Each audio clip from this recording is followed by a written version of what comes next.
I decided to forge my own path and I started consulting and making a living that way. And it provided me with a lot of flexibility and a lot of freedom. I felt like I was, earning and also not just being a mom. There's nothing wrong with being a stay-at-home mom or anything like that. But what I mean is that we are all multidimensional humans. And so I didn't want to just be solely defined to myself as a mom. I wanted to continue pursuing things that I enjoyed. Hi, I'm Monica Banks, and I'm the founder of Mom Creators. We are the largest and most supportive community of entrepreneurial and creative moms. We support moms on all stages of their content creation journeys, whether they're aspiring to be content creators or they are established content creators. And we do this because we believe that moms need resources. They're underserved, but they're the most powerful consumer out there.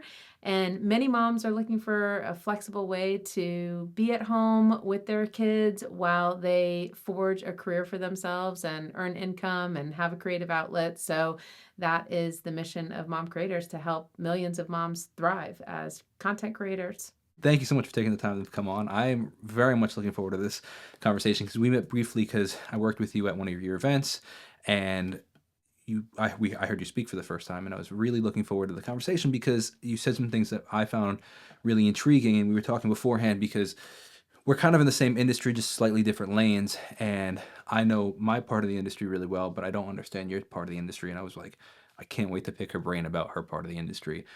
You started talking about TikTok monetization and how all these people are making money without having huge followers or without going viral, and just I mean that was one part of your talk, but it just was really interesting because there's so many different facets to this marketing social media world that we're living in that I think that there are so many untapped markets.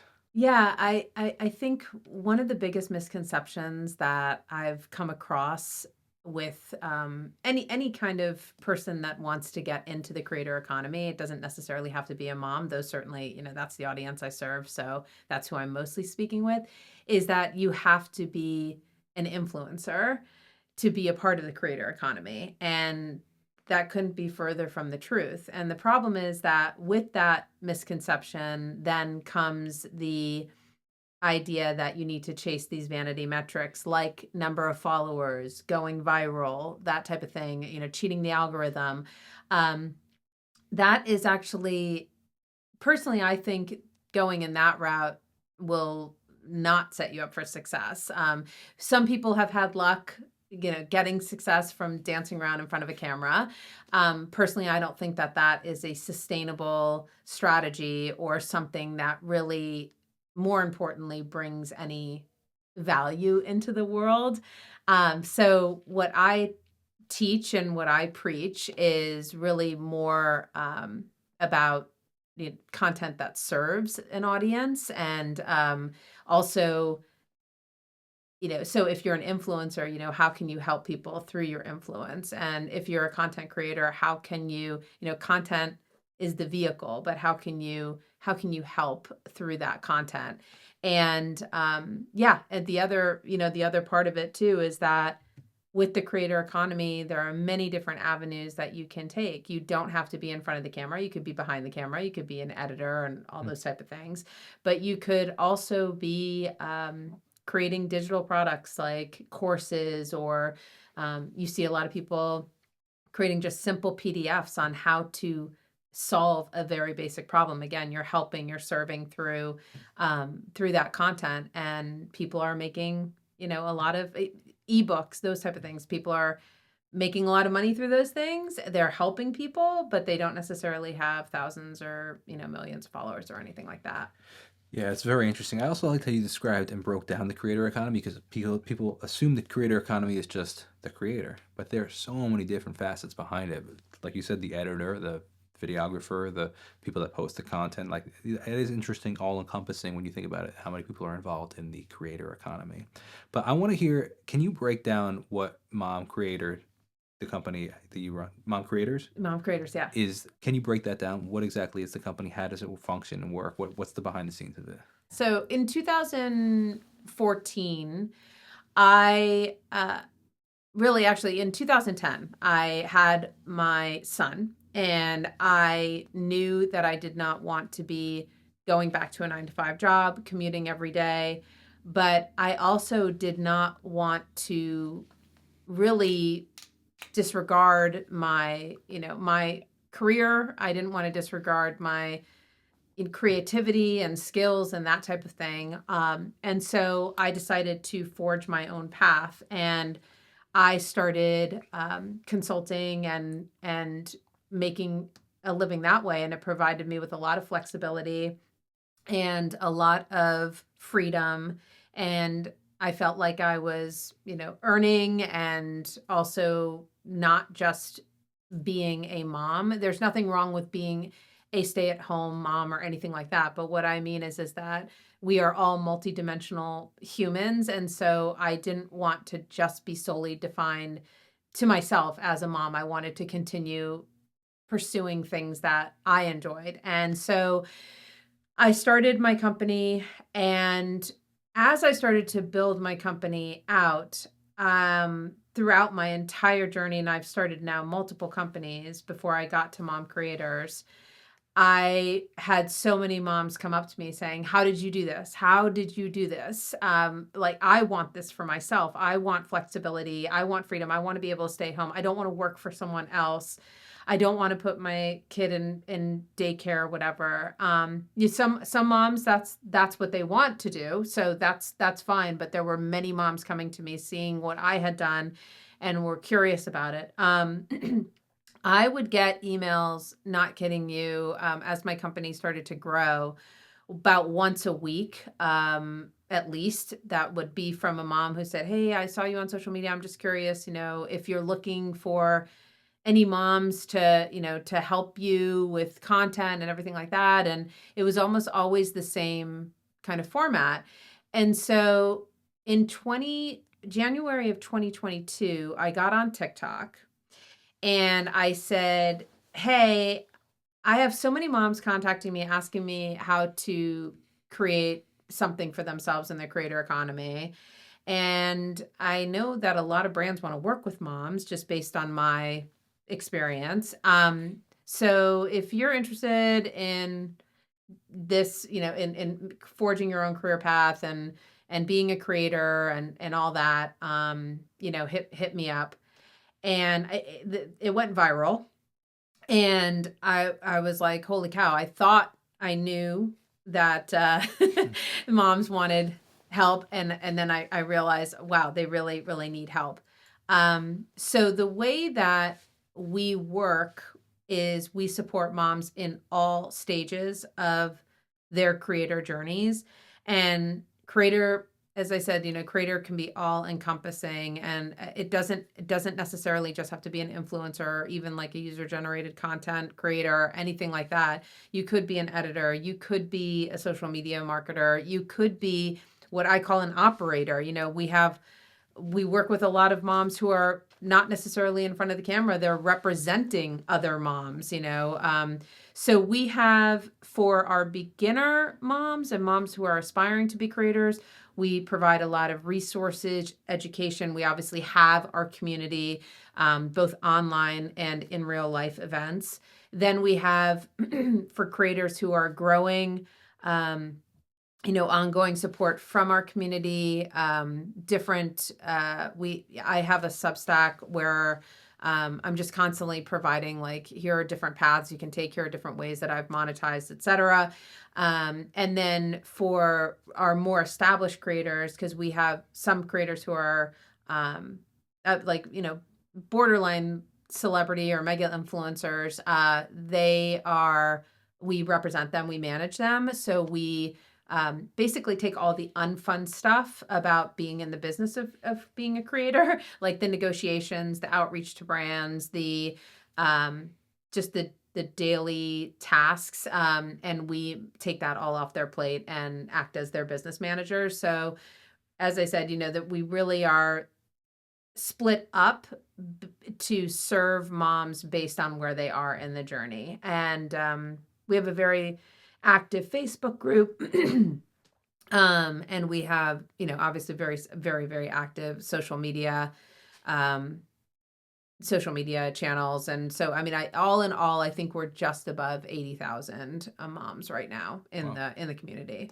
So when I'm curious how you define community. When referenced your community a couple of times, is that the Facebook group? Is that like do people sign up for that? What's the community? Yeah, the Facebook group is, I guess, kind of one of the more tangible like assets, because we also, I mean, we have an email list. We have social media followers. We do also in real life events. So all of those moms are members of the community. But I mean, if you go on our Facebook group, I think that we have like 8,000 moms in there.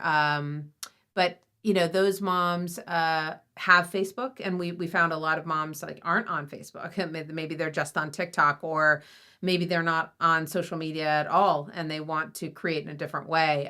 So we couldn't just limit ourselves to Facebook. And also, one of my biggest uh, pieces of advice for anyone who's trying to build something for themselves is to build it on your own land and not, like Facebook technically owns that community because it's, so I don't, even though that is a part of our community, like I don't consider the Facebook group like owned by me, because I mean, the reality is that Facebook could just randomly decide I violated something and shut down the group. It happens. So yeah, I mean, I think like the community is just all of the moms who are in it. And as I said, it kind of, we have different spokes of the wheel, whether it's the Facebook group or the email list or the Substack community, that type of thing. Yeah, very interesting.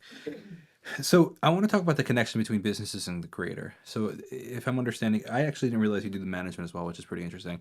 I want to talk about that after. But from what I heard at your when you were speaking to the creators at your event, is a lot of what you do is you're the liaison between brands and the creator. What does it actually look like? Can you expand on that, and how did you get into that, and then how does that actually pragmatically work? Yeah, so that was how I started, was working as a content marketing agency for brands. It's a long story that I'm not gonna get into too much because it's not that interesting. Can you But break that down a little further, though? So yeah, when you say content marketing agency for brands, I think that is a little over some people's heads. So yes. When I talk about the actual company, Mom Creators is the community of moms that I serve.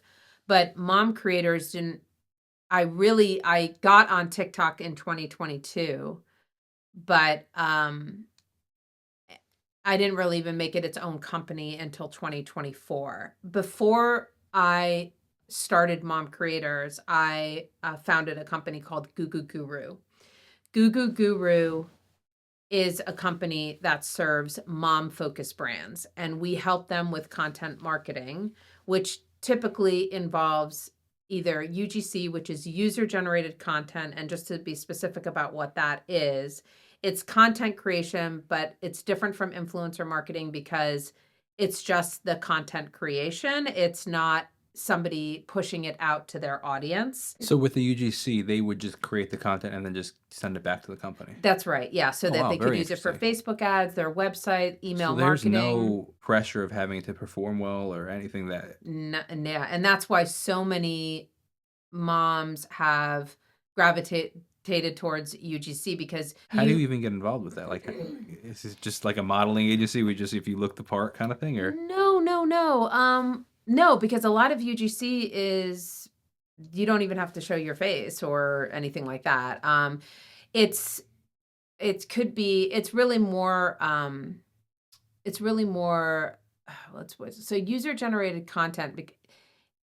It's kind of evolved over the years, because it used to just be that like it was just the custom, like almost customer generated content. sure, which is how I Um, assumed it was. So yeah. So please no, enlighten me. now UGC has gone a little bit. It's like there are professional creators that create the content. So sorry, I'm holding up this bottle of water. Okay, so Saratoga needs UGC because content needs are like an insatiable beast these days. You need content as a business, period, end of story.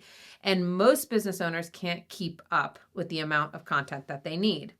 So what happens is, they're like, okay, I go and I get like a professional photo shoot of all my bottles of water, and it's like, okay, the bottle is in. Maybe I get some lifestyle shots of people walking around with the bottle in their hand, but it looks very staged and very polished and brand.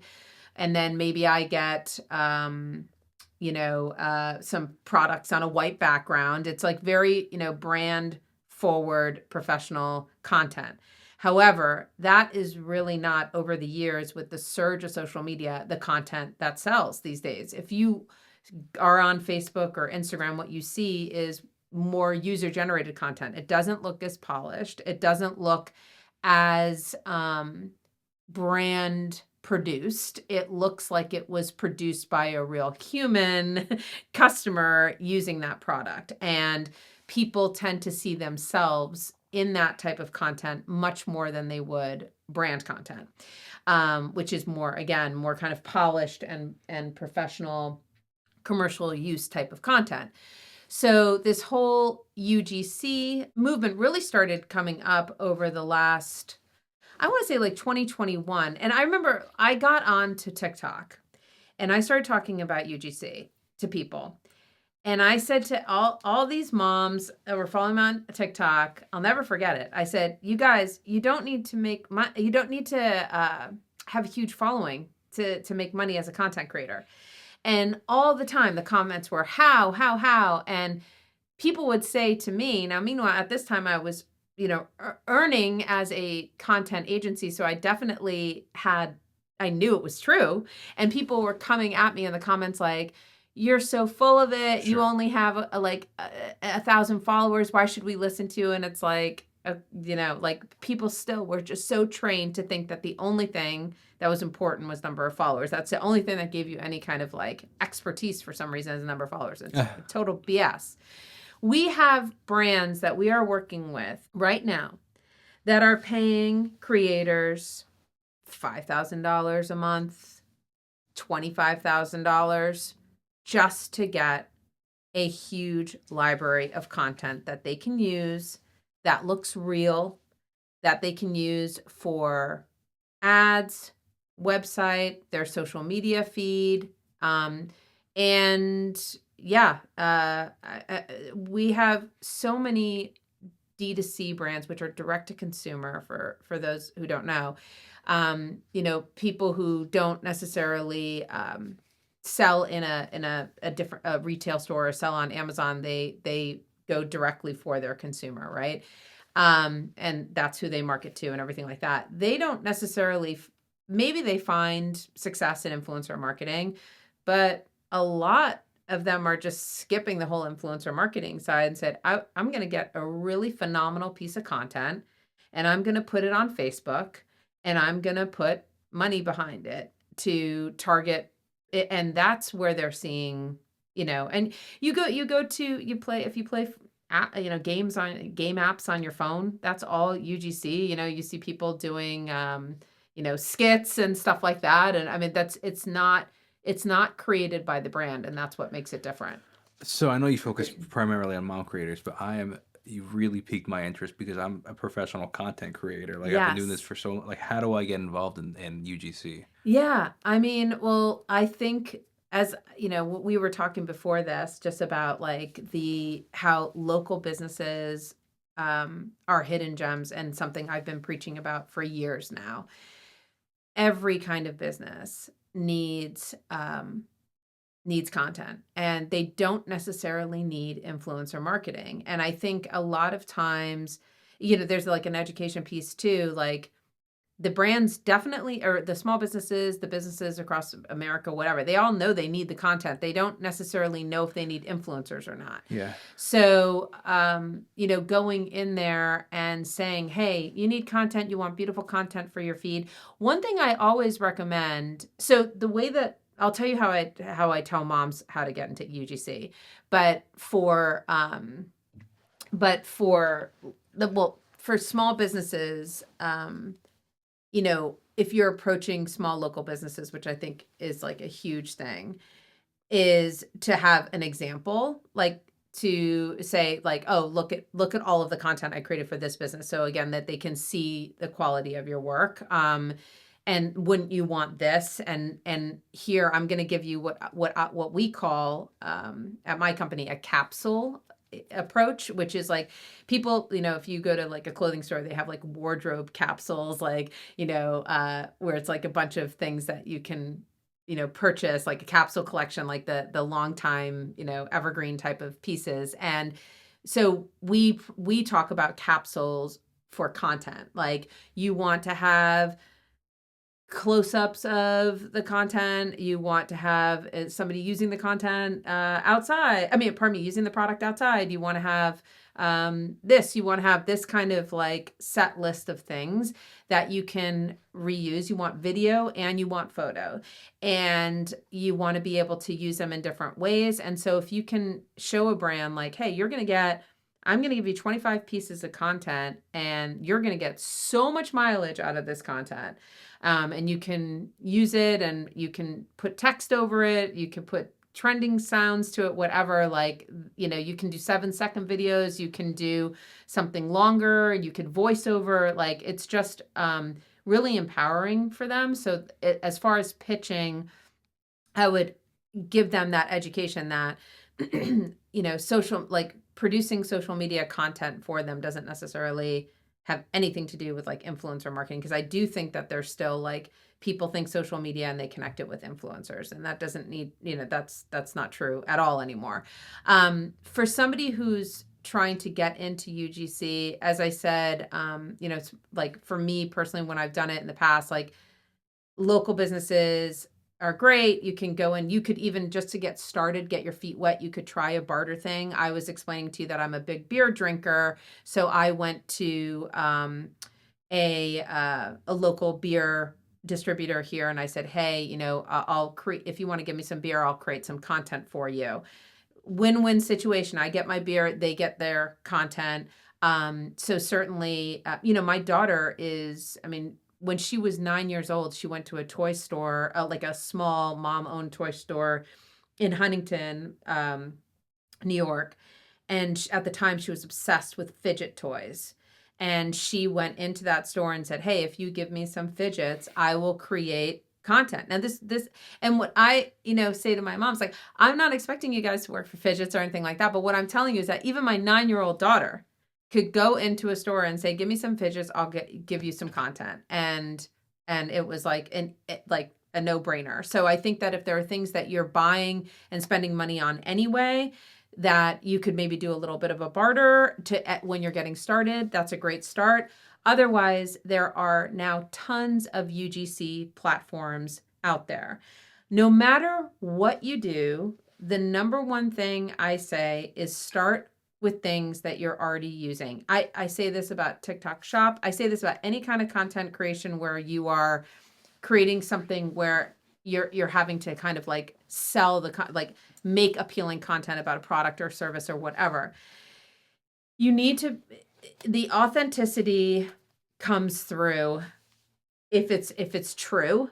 And a lot of times it feels very forced if it's not true. So I see a lot of people scrambling for free samples and stuff like that of things that they think are going to sell themselves or that they think they're going to be able to make great content about, but then they ultimately aren't really standing behind that product or whatever it is. So it you can see it in the content. It doesn't feel authentic. So you can create a list of a couple, you could create 2 buckets, I would say, for UGC when you're just getting started. Easiest bucket is products that you've used, that you use all the time, that you stand behind, that especially products that solved a specific problem or pain point for you. Um, because that is like sales psychology 101, like that is huge. The other thing that I've found success with is problems I'm trying to solve for myself and documenting the products that are working for me. So whether it's looking younger, weight loss, or, for me personally, like I'm trying to give my house a glow up, like certain rooms are like, because our house was built in the 1950s. So I'm just trying to fix certain things.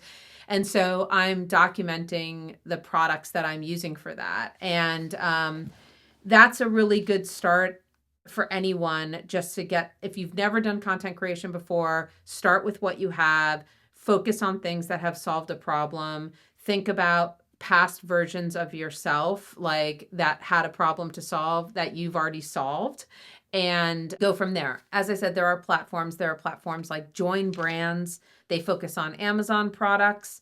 There's a platform called Billow. There's a platform called Coley. There's all these different platforms that you can go and sign up. Some of them will just, will just send you the product. Like there's one called Social Cat. They'll just send you the product for free, and then you create the content about it. So it's more kind of like a barter. It's mostly what they call gifted collaborations, which is just you're getting the product and you're creating content for them. There are other platforms, as I said, like Join Brands, Billow, where typically the payout is low. But if you're just getting started, who cares?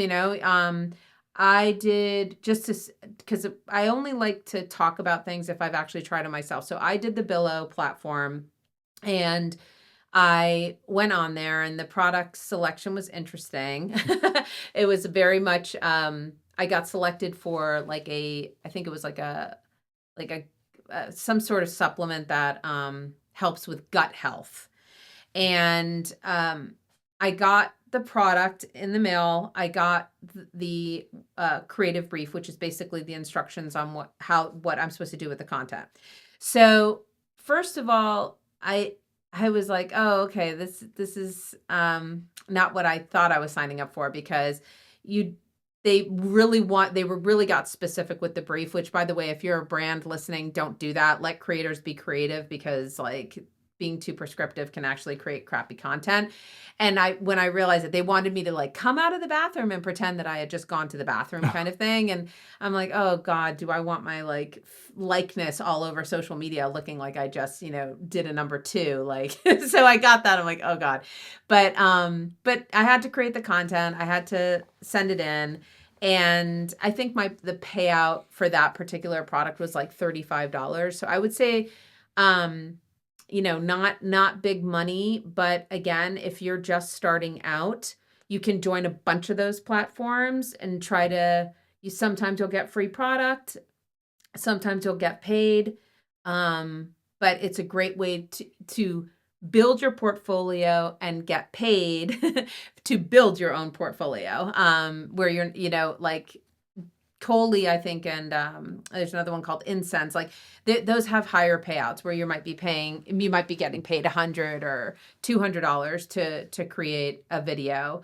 And so, yeah, those are I would say two different ways of starting. You could start local and think about the places that you go every day, because I do think that's a huge opportunity that most people overlook, because they're just constantly trying to work with like big brands, or that's where they think the money is and everything like that. And that's really like, if we're talking about the creator economy, I think it's something like, it might be like 5% of creators. I think there's like, I don't know, it's like 250 million creators in the world or something like that, or who identify as creators or something, either part-time or full-time. I think it's like 5% make like a living wage, or like six figures or something like that, from content creation. So it's like, don't try to skip the line to do like too quickly, meaning going and approaching like Nike and being like, can I be a content creator for you just because I love Nike shoes? Like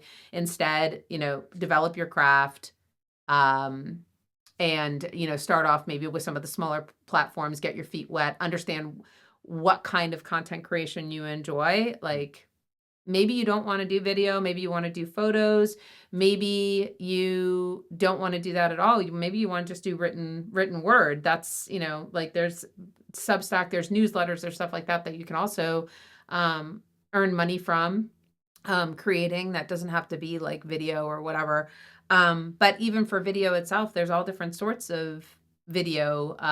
You could do storytelling type videos. You could do what they call like talking head. You could do voiceover style. Like there's all different sorts of formats. So you have to also understand what works for you, what's sustainable for you. And one thing I always say too is you have to make sure you're having fun, because it's not going to, if you feel like you're going to burn out so quickly if you're just trying to do what you think you should be doing. The burnout aspect is absolutely something that is 100% true. As somebody that has made a living making content, we spoke beforehand. Part of the reason I pivoted with YouTube was because it just became a job. Yeah. And it felt like a 9 to 5 to me, where I had a clock in and I was not enjoying it. And that was a sign that I was like, okay, this is not like I'm living the life that every 18 to 20-year-old or whatever kid want to live, right? And I'm not enjoying it because I wasn't exactly doing what I wanted to be doing. The burnout became really quick. I have a lot of follow-up questions for that. There's some really interesting points you made. The first one I want to talk about is just practically for the platforms that you talked about, Billow and Incense and Join Brands. What does the approval process look like? How does somebody sign up and start making money from these places? Every single platform has a different approval process. I do know that some people sign up for certain platforms and they're like, why haven't I been approved yet? I work with a platform which is not UGC, it's influencer, called Fame Up. And so, for example, for their criteria, it's like you have to have 500 followers. They have a special, like, they scan your account just to make sure that it's not bots, it's actual real people. And you have to have either Instagram, TikTok, or YouTube. So every single platform is going to have their own criteria. I don't remember off the top of my head because I did the Billow video probably like 5 years ago. I mean, just because I wanted to But understand it's it. really just that anybody can sign up and say, hey, I just want to Totally. start making content. Yes. So the follow-up to that, now a lot of that, what you were just talking about is for the beginner user. I'm curious now for somebody that as an intermediate user or an advanced user, somebody that has already been making content, is successful in making content, but perhaps hasn't gotten into the UGC world. What would that look like? What was the same process of kind of just starting to get your feet wet, or just No, is I there? mean, I think that, well, yeah, I mean, a little bit of getting your feet wet, maybe, or not necessarily having to go through the motion of getting your feet wet, but just more defining yourself as like what you're going to be able to provide to brands. If you're not going to be doing, like, you can't just say like, I create user generated content. I think you need to have your own specific, whether you want to call it niche or whatever, like your own specific offering. Yeah. Do I you think I'm do? asking selfishly, Yeah, no, no, in the right, sense of yeah, like for all like this is not an avenue I've ever even considered or heard of, and I'm yeah, like, I've made thousands of videos. Like I'm pretty good at making videos. Like yeah. how can I So monetize what's this? what's cool about, so like just looking at you specifically, so first of all, what was cool about, I've been creating content for a long time. I don't necessarily like to define myself as a content creator, but I do, because I create content and I also like work with so many content creators. I do understand the fundamentals of good content, which you do too, just as far as like lighting and stuff like that, right? And I think so. You clearly have an edge over so many people because you understand those fundamentals, and a lot of people getting on Billow and they're just starting out and they don't understand that like what they're providing is really lackluster. And for example, like when I speak with brands, they're like, oh my gosh, if I get another unboxing video, like nobody wants an unboxing video anymore because it's just like, it's almost like the default. Like I'm going to open up the box and say what's in it. And it's like, no, they want to see the product being used and solving a problem and, whatever. So, I guess so in that point, you're like way ahead of, and I was too. So when I did Billow, I thought I submitted like an okay video, but they were like, this video is phenomenal because like they just get so much lackluster stuff. So I wouldn't suggest for you necessarily unless you just kind of wanted to try it out. Go to like, like a Billa or Join Brands or whatever. I mean, you could because you have the right to decline any job. So like you could see what comes your way and be like, yeah, I'll do that. I want that product, or yeah, that's worth 100, 150 bucks for me. As I said, like these aren't huge payouts. But the thing I would recommend for somebody like you is, number one, you would have to put together what's called a portfolio. Um, we recommend to our mom creators that a tool called Beacons, and Beacons is really, I would say, kind of more. It has a portfolio function to it, which like an, a media kit function. Media kit, I feel, is more for influencers because media kit has stats like number of followers, average engagement rate, stuff like that. So that's how I differentiate um, a media kit from a portfolio. Beacons has both the media kit and the portfolio functionality. So I don't know necessarily that you would need Beacons. At the very least, if you're just going to focus on UGC, you could just create a free Canva website. Canva has democratized design for, you can basically create anything in Canva, very, very easy to use, where you showcase some of your best work. And again, I would kind of take a moment to do the exercise of, this is the type of work I enjoy doing, whether it's B-roll footage, whatever, because somebody is looking for exactly what you do. So you just have to make sure that if I'm a brand landing on your portfolio, I instantly understand what Jacob is doing. Okay, he's an expert at B-roll video, and what we were not at like off camera talking about is like vibe pieces or whatever, like you could totally just zero in on that and have a beautiful, it's just a web page of some of your best work, maybe even throw some testimonials on there. And so that's, for somebody who's more established, I would get that together, so that you have a digital footprint and you have clear examples of your work and a clear point of view as far as who you are as a creator. And then go to more advanced, so for more advanced, like not necessarily platforms. So Backstage is a magazine that or it used to be a magazine. Now it's a website, because magazines are kind of like going away. But Backstage used to be all about casting calls, like just for television and movies and commercial and stuff like that. No, now Backstage has a huge user generated content, and people are getting amazing work from that. You definitely need to be the class of creator that you are, I think, for Backstage. The Backstage is not looking for the creator who's going to accept $30 to do a supplement. These are higher paying, the premium brands, so Backstage would be definitely an avenue I would recommend for somebody like you. I'm not super deep in UGC myself. So there might be other things like Backstage that that a more seasoned content creator could go to as a resource. But I know a lot of the very, very high earning UGC creators that we have started out working with a brand and just knocked their socks off and got on retainer with that brand. So that is, Now, is their face?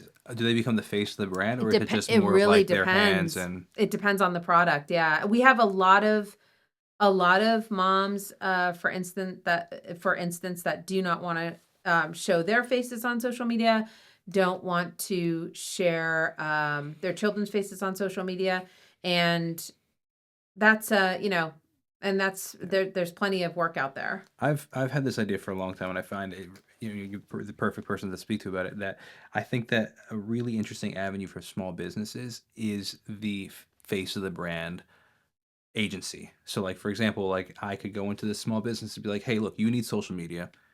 You're terrible on camera. It's not going to sell. You don't even want to be on camera, whatever the case." Because I mean, I work so many businesses at the moment like that are like, I hate being on camera, or they like, I'm only doing this because I know I need to, and like, they're not very good. And now, granted, it comes with time, it comes with practice, but like the longer it takes, the slower your business is going to be. And I've had this concept of like, what if we just become the face of your brand? And Hmm. I have 10 models, and you just tell us everything we need to know about the product. This burger has this, and this, and we just come in. They know how to speak on camera. They don't need a script. You just tell them 5 seconds beforehand. They can.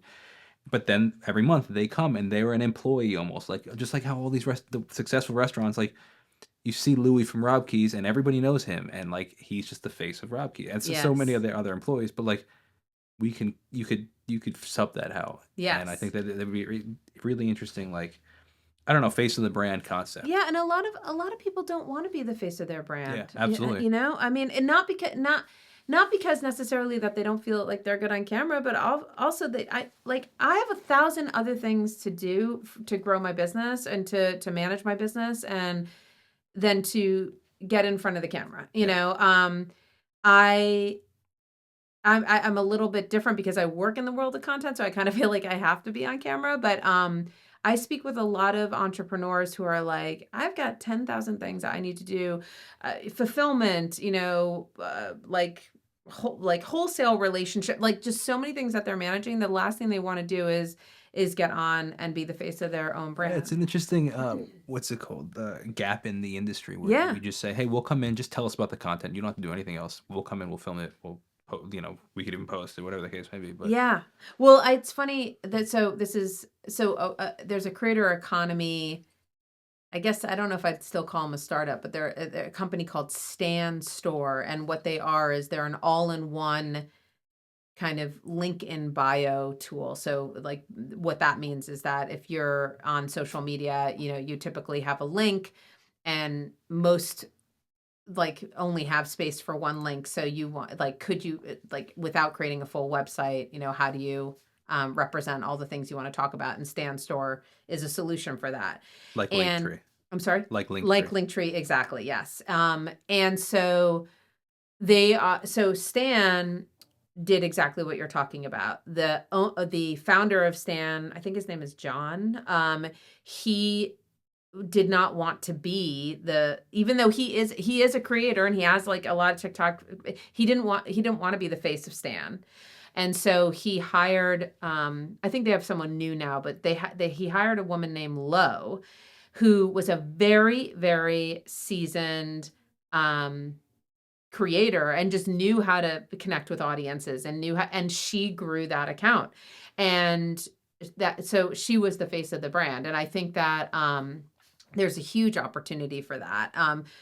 Again, local businesses, everybody needs content, and everybody is facing similar problems where it's like, you know, especially business owners, I feel like, and I'm sure you can relate to this because I know I can. It's like you start a business to have the freedom, but often you feel like you don't have any sure. freedom. And so, like, the last thing that a lot of these business owners and companies and founders, whatever, like, and they're like, oh God, I want to go home and hang with my kids and like have a dinner with my kids. I don't want to get in front of the camera and say like, check out all the sales that we're having this week or what, Yeah, So absolutely. I'm curious. I'd like to talk about, you mentioned small businesses a lot, and how what would be the pitch, I guess, or how do you? I think that small businesses don't see the value in either social media or spending money on social media, and say, "Oh, I got $1,000, 1,500, $2,000. Like, I don't have that money." And the obvious answer is, well, it takes money to make money, Mhm. and just reallocating funds in certain ways, or pretend like, I mean, I look at some of these restaurants, and I'll go eat, and it's $200 for me and my wife, and I'm like, Granted, I know there's a lot of expenses that come from that, paying all the employees, the insurance. Like, I'm not saying that they're making $200 per thing, but a couple of tables can pay. 2 nights of a couple of tables pays for your whole month of social media, and it's just kind of reorienting your brain to think about it differently. And I'm curious your take on that, or how you would phrase it to brands. It's ve it I'm not gonna say it's easy because it's not. This week, this past What's not easy? it's not easy to convince brands because, or small businesses, because a lot of times you don't know what you don't know, or you never you meaning so as an example, I was in a Facebook group called Long Island Moms last week, and I saw somebody post, how much does a social media manager cost? And when I tell you that, I saw some people say, "Oh, I pay mine $200 a month," and then some people say, "I pay mine, $5,000 a month," and then, I mean, it was like 800 comments, just, all over the place. So, like, there's no real, Standard. like, single source of truth or Yeah. standard for, so that makes it difficult, number one. Number two, is that so many businesses, business owners, and it's not wrong, but it's just they're taught about ROI, which is return on investment. And so you really get this with influencers. It's like, if I'm paying an influencer $500, well, what am I guaranteed? What's my going to be my return on Well, if I investment? want to spend $500, I need to make 700 Oh, or 1,000 exactly. for it to be worth my Exactly. while. Yeah. Right. But that's not really the way that you should look at content, because it's like you should look at content almost more like an employee, or like an asset, like not an employee, but like an asset. Like, you need to have a desk in your office, you need to have furniture in your office, you need to have Very content for interesting. social media. So, trying to gauge it that way, like, what kind of return am I going to A get on necessary this? expense. Yeah. So I think that, it's not like,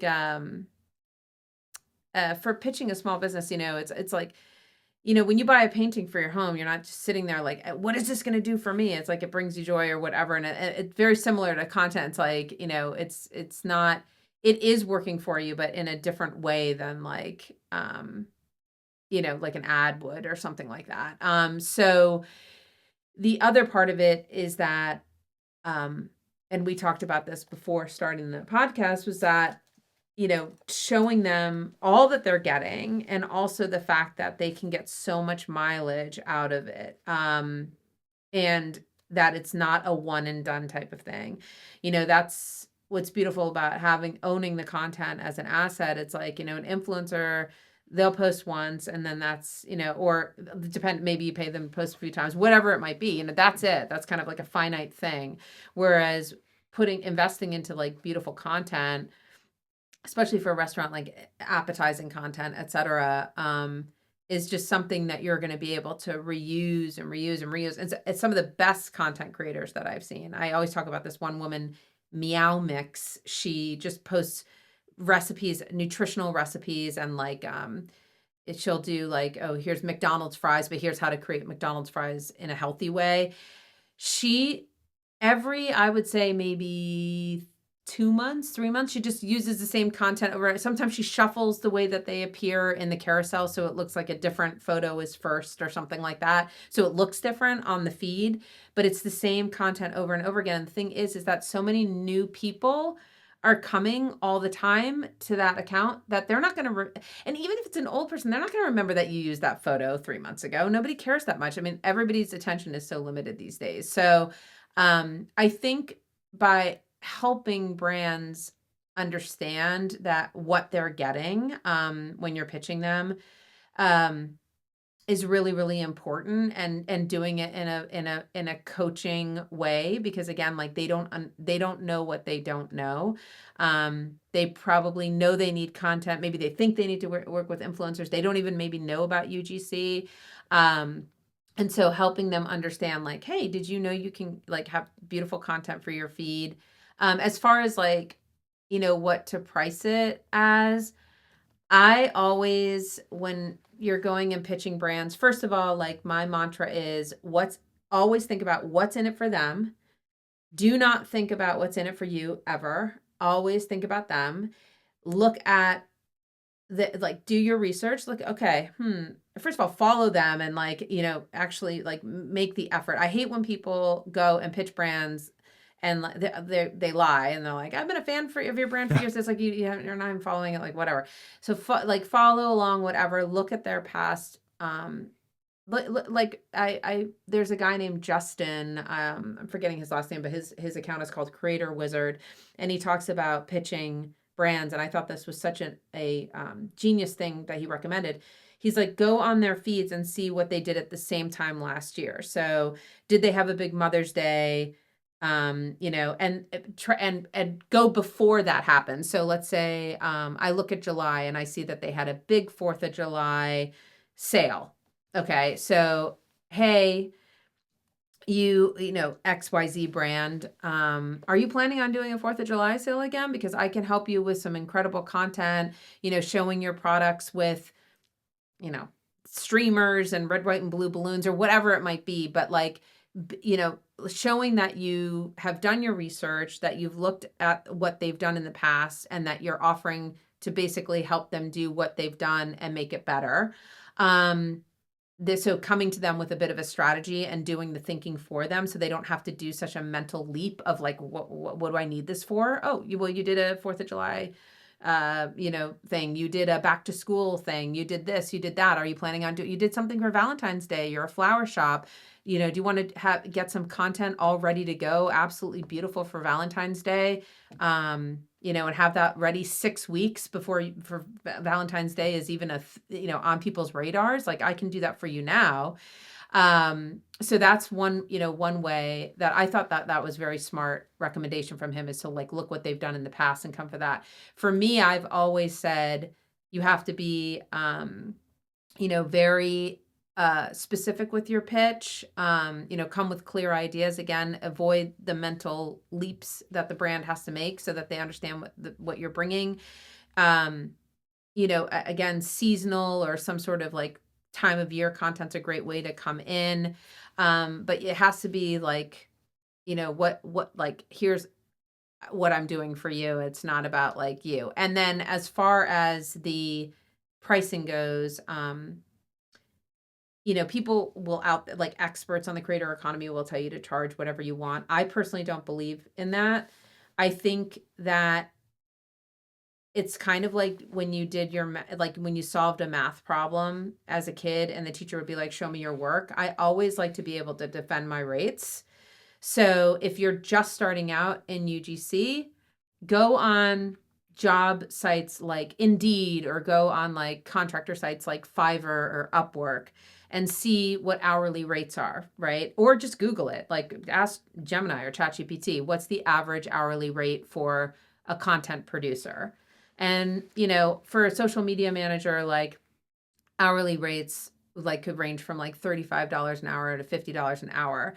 So if you came in at under that, let's say, you could really justify like, well, go look, for this, for like, I'm offering you all this for this, and like the average is much more than that. Or you could just justify by saying like, this, I land squarely in the average, and this is the amount of hours that it's going to take me to produce this, and this is how I got to that number. Makes it it feels a lot less icky for you because you can stand behind it and feel confident about it. And it's a lot more transparent for the brand. They don't think you're just making up some BS number to get money from them. Yeah, very interesting. So you've shared a lot about the industry and how the industry works and how people can get involved in the industry. What do you think is next for mom creators? Definitely. Oh my gosh, world domination. No. Right now I'm really trying to bring moms together. So many mom creators have, like, in my virtual settings, whether on TikTok or whatever, it's like they want in real life. And I think also just with COVID and everything else, like people want to be back together, like in real life. There's something very different from following somebody and having a parasocial relationship with them than like being in person with them, being able to hug them or, support each other in real life. So I'm trying to, or I am not trying to, I'm actually putting these like in real life events together. I started on Long Island. We've had 2 so far. We have a mom in Southern California who's doing these. We have a mom, 2 moms actually in Arizona. We had a mom in New England. So next up, I think I'm speaking with a mom, a couple moms in New Jersey and also Seattle. So we're trying to get these rolled out. That's what's next. As far as getting the moms together, and I do want to give a big shout out because Water Wipes has been an incredible partner for us, and they have funded the initial round of meetups. So that's been really awesome. But a next step for me is providing content creation workshops. So I'll be doing that here again on Long Island the second week of June to just teach moms again the fundamentals of how to create great content. Hmm.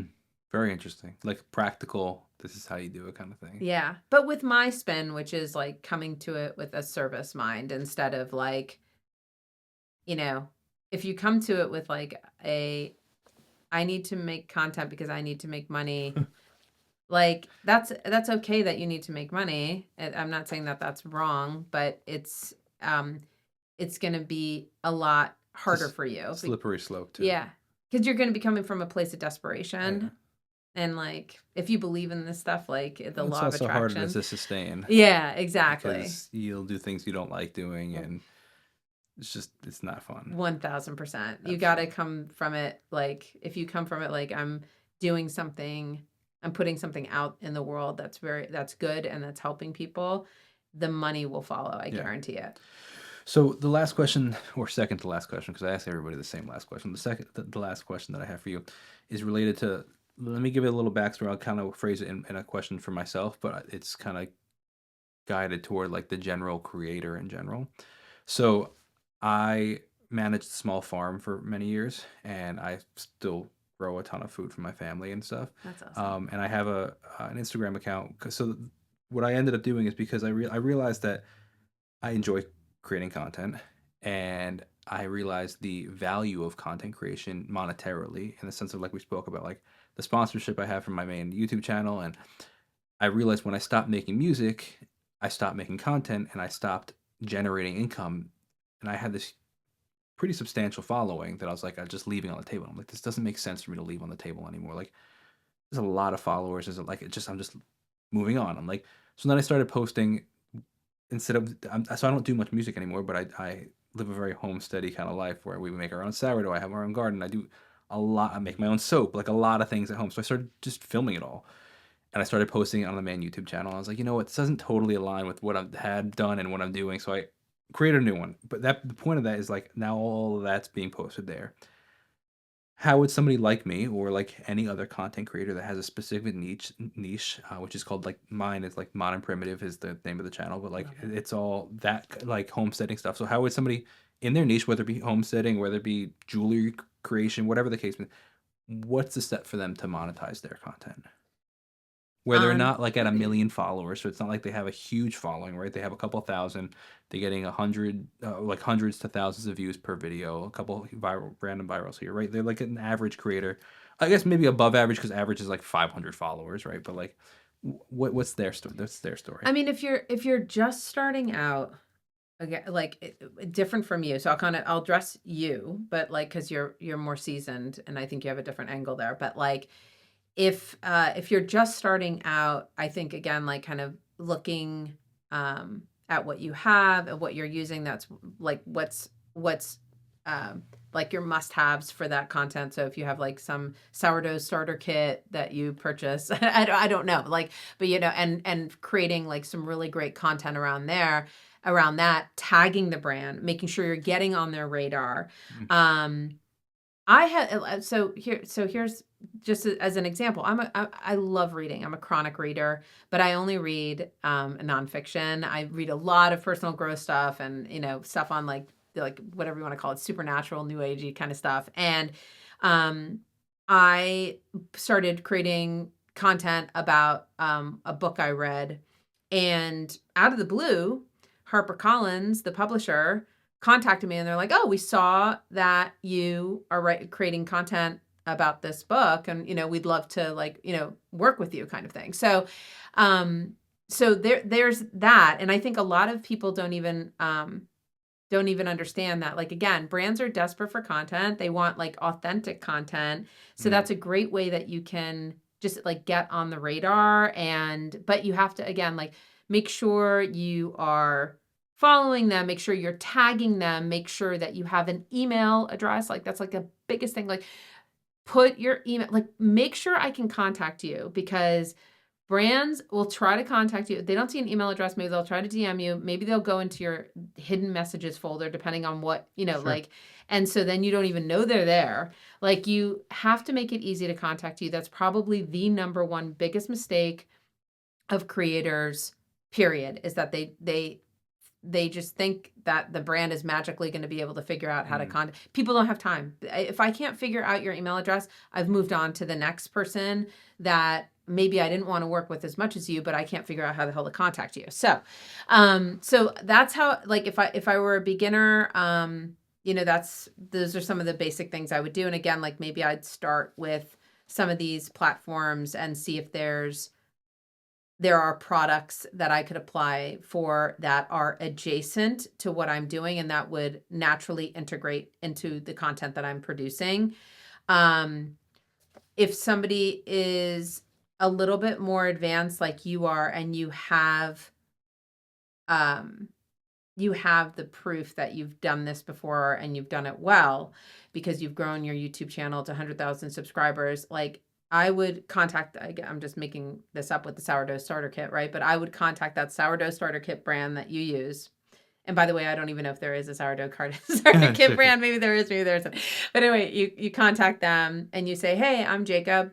I just started this YouTube channel. This is my second or third YouTube channel, whatever, that I'm growing. This is a great opportunity for you to get in at the start, because I am authentically using your, and I can promote you and whatever. And here's like the entry level, Mm. founder sponsor rate." Yeah. So you get them in there. But you have Um, the social proof of, hey, I've done this before. I'm doing it in a different venture here. Exactly. You're not somebody who's just starting out. You've done it before. You're, and you could even say, "And by the way, I'm just making this up, but like, for my other YouTube channels, just to give you an idea, that the sponsors are paying X $1,000, a month or a year or whatever. And so I know, this is a great deal for you, whatever." Hmm.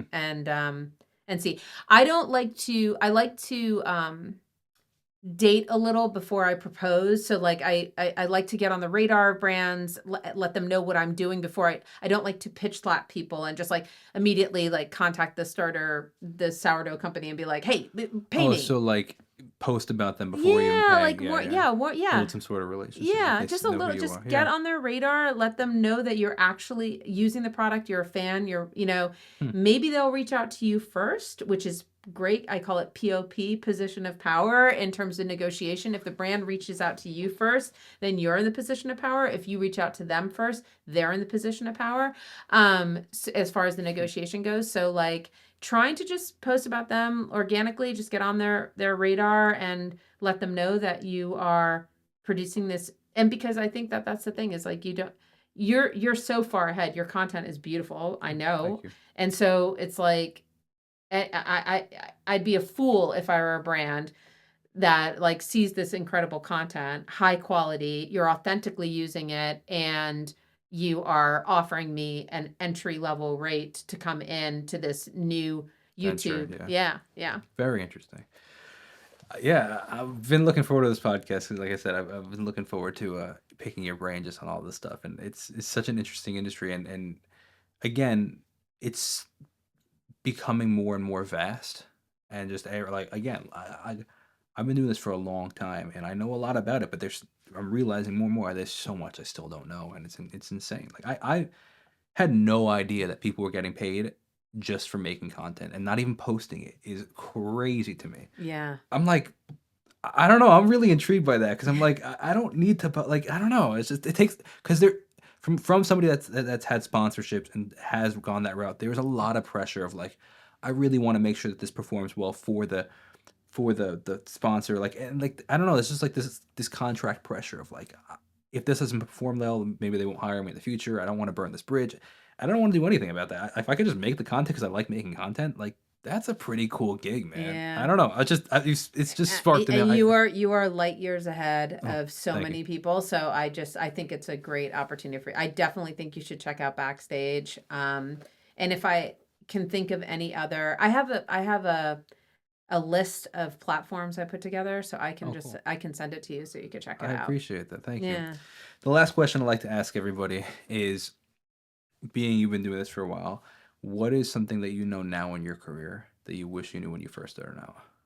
To not pivot because of panicking. Like I have I've done that so many times that I've learned at this point not to do it, but it's oh my it, gosh. every book I've ever read on how to be a success, it requires specificity and Yeah, focus and seeing something through, and it's so much easier said than done. sure, man. I've never heard that phrase, like "don't pivot out of panic," but it's put to words so many of my actions in the past, and I've again like learned, man, this never ends well when I do that. Like Yes. when things were slow with YouTube, I'd be like, oh, like I did Patreon for a while, and I like it pretty decently successfully, and like when things shifted or I wanted to make more money, I'd be like, oh, let me just add this to my Patreon, and then I did it. I'm like, great, now I'm stuck doing this because I offered it because I wanted extra money one month. And like, what was I doing? Like, just the pivoting Yes. out of panic is, oh, it's so easy to do and it's so hard to get out of. It's such a Yes. regret. It's That's such and a good. That's it really great and advice. it if you're working with people, it confuses them. It's Mm. just it has like yeah. I just made that up last week. Actually, I I wrote a blog post about it because I see it's a major problem with the moms in the community because like they are, again, as I said, they're like a lot of them are coming from a place like I need to make this work. I need Mm. to make this work, and they're like, okay, I'm going to be this kind of creator. And so they travel down that path. And then suddenly they're on Instagram and they see another mom. I made $5,000 in a night, with this. And so they're like, oh crap, I'm going to try that. So that's the panic, the pivot. And it never ends well, as you said. It never ends well. You got to pick a lane, give yourself time. Yeah, that's great advice. That's really, I mean, Thank anything, you. I mean, even from a business perspective, that's great. Like, oh, things are slow this month. What else can I be doing, or should I shift what I've been doing? That like all these things, like anything, like any marketing thing, any restaurants running an ad, like anything, like don't pivot out of panic is incredible business advice. I think that's a great area to end on. So thank you so much Thank for you. actually before we end it, is there anything that you wanted to promote or anything that you wanted to plug or anything like that? All right. No, I mean, if you're a mom that's listening to this, you don't have to be a mom to, I think, to get help from the community. But if you are a mom, I want to help you if this is something that you're interested in doing for yourself. So visit mom-creators.com. Is that Cool. cool to say? Yeah, absolutely. Well, it was a pleasure. Thank you so much.